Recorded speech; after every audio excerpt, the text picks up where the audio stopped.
सुधीर गायकवाड आणि आम्ही जोडीने काम केलेलं आहे. मी सुद्धा कार्यकारी अभियंता होतो. माझ्या सेवानिवृत्त कार्यकाळामध्ये जरा दुर्धर परिस्थिती होती, त्यामुळे मी कधी सत्कार समर्पण केला नाही, कारण मीच नाराज होतो जे माझ्या बरोबर झालं. परंतु सुधीर गायकवाड, विकास ढोले, मोहन कलाल, रवींद्र शिंदे, एक आमची डिग्री होल्डरांची एक चेन होती. म्हणजे महानगरपालिकेत काही अन्याय अत्याचार असेल ते लोक बोलायचे, रवी काहीतरी तू कर, तू काहीतरी कर, तूच करू शकतो. परंतु हा जे बोलणं होतं ते सत्यवादी होतं. काही मध्ये लोकांना माहिती आहे अन्याय होते, पण ते बोलू शकत नाही. तर बोलण्यामध्ये माझी ग्रेस वडिलांपासून आलेली आहे, त्यामुळे मी बोलत असतो. मी माझे परिणामाची पर्वा नाही केली. परंतु या महानगरपालिकेमध्ये जो अभियंता काम करेल तो बाहेरच्या जगात कुठेही काम करेल, हे मी पहिलं सांगतो. आज तुम्हाला माझ्यावरून दिसलंच असेल, मी सेवानिवृत्त झालं तरी महापालिका सोडत नाही आणि महापालिका मला सोडत नाही. तो का आपले कामगार आहेत इथे, सफाई कामगारपासून ते कर्मचाऱ्यांपासून तर यांच्यावर जो काही प्रश्न आहे, म्हणजे अभियंत्यांच्या पण वेळोवेळी आम्ही जे काही प्रमोशन होत नव्हतं, डिग्री आणि डिप्लोमा वादिवाद रखडलेलं होतं. 15 वर्ष रखडले होते. शेवटी 14 आम्ही एकत्र, म्हणजे आम्ही बरेच तयार केलं, एकत्र अहवाल केले, हे केले. शेवटी जसवंत साहेब आले, नाही असीम गुप्ता आले आणि असीम गुप्ता समोर संपूर्ण बैठक झाली प्रमोशन बाबत. आणि हा वाद आम्ही कसा सोडवला, JR नुसार डिग्रींना प्राधान्य आहे, पण आम्ही डिग्रींना प्राधान्य आम्ही डिग्रीवाल्यांनी नाही घेतलं. आम्ही 50% समेट केला की बाबा 50% डिप्लोमा घ्या, 50% डिग्री घ्या. नाही तर आज जर आम्ही काय केलं नसतं तर ह्या पदापर्यंत कोणी झालं नसतं.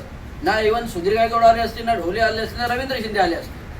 हा दुर्धर परिस्थिती होती. आता मी तर मागासवर्गीय असून मला पदोन्नती दाबली खाल्ली. आता पदोन्नती वाले त्यांनी खाल्ली ते आज रिटायर होते, तो भाग वेगळा. परंतु आज जे दुरंधर परिस्थितीमध्ये फार चंद्रशेखर साहेबांपासून जे लोकांनी काम केले हे वाखण्याजोगं आहे. आणि आज ठाणे शहराला जे स्वरूप आहे विकास डेव्हलपमेंटचा, इन्फ्रास्ट्रक्चरचा, आणि जे का आपण स्मार्ट सिटी सेल, मला वाटतं सरकार आल्यानंतर 2014 सरकार आल्यानंतर फॉर्म केला, बरोबर आहे. काही रिफॉर्म आले, काही स्मार्ट सिटी सेल झाले, देवेंद्र फडणवीस आले, तेव्हा हा सेल फॉर्म झाला. आणि सेल मार्फत जे काही प्रकल्प केले ते नाविन्याजोगे आहेत.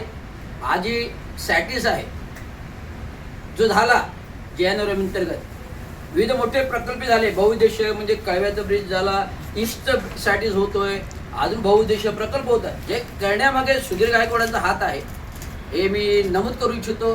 आणि मी मुद्दाम तारीफ नाही करत, जिथे चांगलं काम आहे तिथे चांगलं बोलतो. आणि तिथे मित्र जरी असेल, खोटं काम केलं त्याला मी लाटाळणार, ही माझी भूमिका आहे आणि ठेवायला पाहिजे.